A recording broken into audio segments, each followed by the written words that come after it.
Hello everyone, I'm Nitsuhone, and today I am bringing you all a bonus MTG Top 10. This is because of a special occasion. I have the pleasure of officially previewing a card from the upcoming set, Dominaria. This card inspired the list, which will focus on the top 10 legendary green creatures in the game's history. Without further ado, let's get to the card. My preview card is Kamal's Druidic Vow. It shows off the new legendary frame that Magic is going to be using going forward, something that really sets the legendary cards apart from their non-legendary counterparts. Dominaria is a set filled with legendary permanents, so it was an appropriate time to give them their own card frame. This card gives us a glimpse back to one of the more popular figures from Magic's time on Dominaria, to a man named Kamal. Kamal has a long biography, but the Cliff's Notes version is this. He was a pit fighter, more or less a gladiator, who was hugely popular and successful, and he became obsessed with obtaining a powerful relic called the Mirari. He eventually managed to get it, but it wreaked havoc on his mind, making him an even more violent man than he already was. He eventually retreated into the wilderness and abandoned the Mirari there because he felt it had done him more harm than good, and he chose to become a druid and protector of the forest. This is the moment that this card represents, the moment Kamal went from being a pit fighter to being a druid. Kamal is actually represented on two different legendary creature cards to reflect this. Kamal Pit Fighter and Kamal Fist of Krosa. Now, let's talk about what the card does. This card bears a legendary sorcery type, something new in Dominaria. As a reminder text tells you, you are only able to cast legendary sorceries if you have a legendary creature in play. Because of this setup cost, legendary sorceries tend to be pretty powerful, and Kamal's Druidic Vow is no exception. It is basically a Genesis wave for legendary permanents, and if you are running this legendary sorcery, you probably have a lot of legendary permanents. Kamal's Druidic Vow is going to be great in EDH decks like Captain Sasei and Reiki, The History of Kamigawa, which is a personal favorite of my own, and this card may even have applications in Standard if an all-in on legendary kind of deck emerges. This is something that's not too bad to do with a whole bunch of mana. And Dominaria definitely has a lot of payoffs for legendary creatures. We're going to look at the 10 best green legendary creatures in Magic competitive history to get a look at some of the cards we might get to flip onto the battlefield when we cast Kamal's Druidic Vow. Before I get started there, a quick reminder on how I scored these. So, while legendary creatures can obviously serve as generals in EDH, this video isn't about the best mono-green legendary creatures for that purpose, and instead it looks at Magic's premier tournament play. In other words, it looks at the standard, modern, legacy, vintage, and extended formats, and Pro Tour top 8s, Legacy Championship and Vintage Championship top 8s are worth 2 points, and Grand Prix top 8s are worth 1 point. Let's get into our list. At number 10, we have a legendary creature from another plane where legendary creatures were a big thing, and that is Azusa Lost but Seeking from Champions of Kamigawa. There are a few other legendary creatures from Kamigawa block that made the list too, which is no surprise. Anyway, Azusa allows you to rapidly play lands, which is powerful, but she never saw play in her standard or block formats and didn't see play at all until Amulet of Vigor was printed, creating a modern deck called Bloom Titan or Amulet Bloom. Between the Amulet and the Ravnica bounce lands, Azusa could let you add 6 mana to your mana pool in a single turn with 1 land. Combo this with Primeval Titan and Summer Bloom and you have a deck that can win incredibly quickly. Eventually, Summer Bloom got banned, and while the descendants of the deck, Bloomless Titan decks, still exist, and Azusa sees play in them, it hasn't quite managed to crack a top 8 yet, though it has gotten pretty close with a few top 16s, so it seems likely Azusa finds herself in a top 8 again in Modern at some point. At number 9, we have another Kamigawa block legend, Arashi, the Sky Asunder.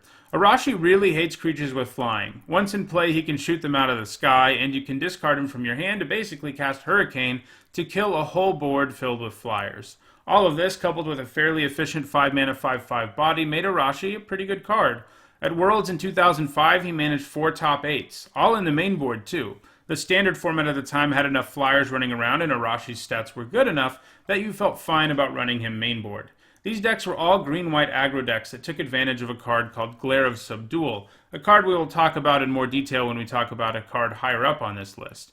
After those 4 top 8s at Worlds in 2005, Arashi didn't sunder mini skies again until 2009 when he popped up in the sideboard of a blue-green control deck at an extended Grand Prix. He seems an unlikely candidate to see play anytime soon, and that top 8 in 09 may be the last time we see him there. At number 8, we don't have another Kamigawa block legend, but we do have a green legendary creature who, like Kamal, was depicted on 2 different cards with different color identities. Here, we're just looking at his mono green version, and that is Surak, the Hunt Caller. Surak brings some nice stats for 4 mana as a 5/4 as well as a powerful ability. If you control creatures with a combined power of 8 or higher, Surak gives something haste at the beginning of combat, and chances are, if you just played Surak, whose 5 power contributes to that total of 8, you're going to be giving him haste the turn he comes down. Then, if the opponent can't deal with him, basically every creature you play will have haste. As a result, he saw a decent amount of play in standard and aggro and mid-range decks that ran green. This included decks like Abzan, the various versions of Devotion, Gruul Dragons, and green-white tokens. While he will probably never break into any of the non-rotating formats, he did have a pretty great run in standard. At number 7, we return to Kamigawa block with Kodama of the North Tree, a big, efficient creature with Trample and Shroud, making it a very difficult creature to deal with. And it appeared in a variety of decks as a win condition in both block and standard. This included green-white ramp, and Heartbeat of Spring, which was actually a combo deck, but it had Kodama in the sideboard, and various aggro decks, including Snakes and Stompy. In Standard, its primary home was Ngazi Glare, alongside Arashi the Sky Asunder, a deck that ran Glare of Subdual to tap down the opponent's creatures. The deck used a mass of creature tokens to tap down the opponent's creatures, and doing this made it difficult for your opponent to kill Kodama in combat, and they couldn't kill it with spells, so it was really hard to kill. It also had the upside of being good in the mirror, since the Glare couldn't tap it down. At number 6, we have a legendary green creature who is a prominent part of combo decks in Modern, and that is Molera Silvia Outcast. This card is an interesting one, as R&D clearly designed her as a way to hate on infect decks without thinking about the potential combo implications the card had in non-rotating formats. Turned out, though, if you had a creature with persistent play, like Kitchen Finks or Murderous Redcap, plus a way to sacrifice that creature, you could either gain infinite life or do infinite damage because the creature would never have the -1/-1 counter added to it. Now, you might be saying, that's a 3-card combo. How consistent can that be? And, well, the answer is incredibly consistent, thanks to Birthing Pod. This allowed you to rapidly assemble the combo and go infinite very quickly in Modern. Birthing Pod itself was eventually banned, but the Molera combo has lived on in decks that have subbed in Court of Calling and or Collected Company as a way to assemble the combo pieces. The deck is certainly less dominant than it was. It amassed 20 of its points between 2012 and 2014 before the pod was banned, and has only managed 7 since then, but it's still a deck to be aware of in Modern today. At number 5, we have, surprisingly, the first legendary elf to make the list, and the only card on the list that is still in Standard, and that is Richcar, Pima Renegade. Richcar gives you a lot of value for only 3 mana, as he gets to put 2 +1/+1 counters on your creatures, and that can include himself, so even if he's the only creature in play, you can pay 3 mana for a 3/3 that can tap for green mana, and that's a pretty good deal when that's your worst case scenario. Richcar really thrives in Standard in decks running Winding Constrictor, as if you play the Constrictor on turn 2 and Richcar on turn 3, well, your board is going to be incredibly imposing. The 2 main decks it has seen play in are Black-Green Constrictor and Golgari Energy. Both decks run Winding Constrictor despite the difference in their names. Richcar hasn't seen play anywhere but Standard yet, but he still has some more time to add to his score while he's there, and I also think there's some chance we could see him in Modern in the near future if some powerful +1/+1 counter synergies are printed. At number 4, we have a legendary Hydra, Pelucranos, World Eater. A 4-mana 5/5 is already great, but this comes with a very powerful monstrosity ability that allows you to not only grow your Pelucranos, but also kill some of your opponent's creatures. Pelucranos is further aided in Standard by the presence of Nykthos, Shrine to Nyx, as producing a ton of mana with it and pumping that into its monstrosity effect ended a ton of games in Standard. It did well in Block 2, putting up 3 Pro Tour top 8s at Pro Tour Journey into Nyx in 2014. In Standard, it saw play in green-based Devotion decks, because that was the best way to power out that monstrosity ability. Pelucranos was nice too, because even in a world where you couldn't get a bunch of Devotion and Nykthos online, a 4-mana 5/5 was still a pretty great rate. As a result, he also saw play in decks without the Devotion focus, because he was a good creature even in a world where you don't have access to a ton of mana. As a result, he saw play in Temur and Jund aggro decks as well. At number 3, we have a creature that was a dominant force in Standard during her time there, and she went a long way towards enabling an entire deck, and that is Ishkanah Graph Widow. One of the best Delirium payoffs around, Ishkanah Graph Widow was great because she could close out the game for you while also forcing aggro decks into a screeching halt when she and her 3 spider tokens came into play. There were not a ton of creatures around in that part of the game that could go through her. Her primary home early on in her Standard format was in Golgari Delirium decks, which had very little problem turning on Delirium by turn 5. but she was strong enough that she found her way into a ton of other decks too, including Jund, Temur Emerge, and Black-Green Constrictor decks.